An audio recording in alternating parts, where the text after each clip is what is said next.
Most of us have probably chuckled over the years when we were students reading about ancient peoples like the Greeks and the Romans.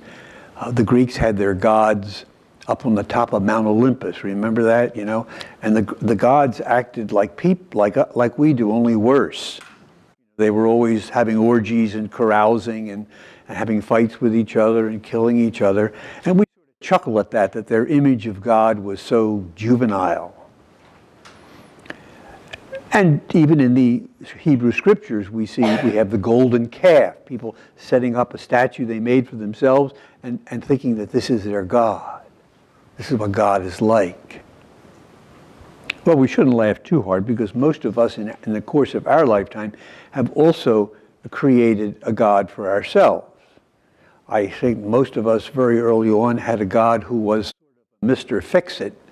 We would call upon him when we needed him, but the rest of the time we would rather have him behind a cloud somewhere where he couldn't get into our way.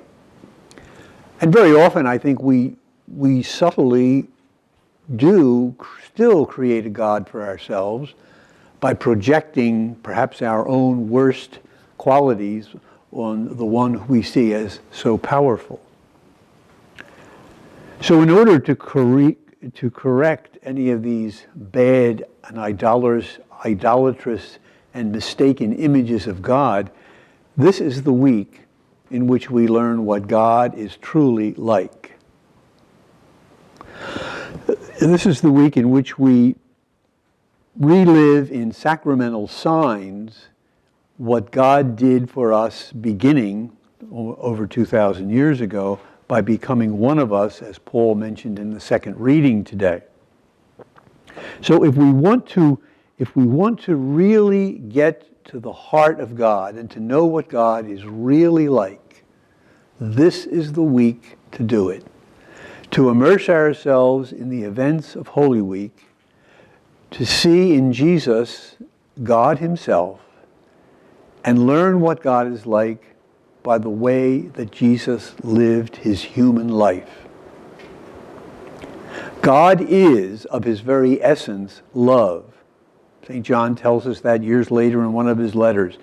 God is love. That's the essence of God.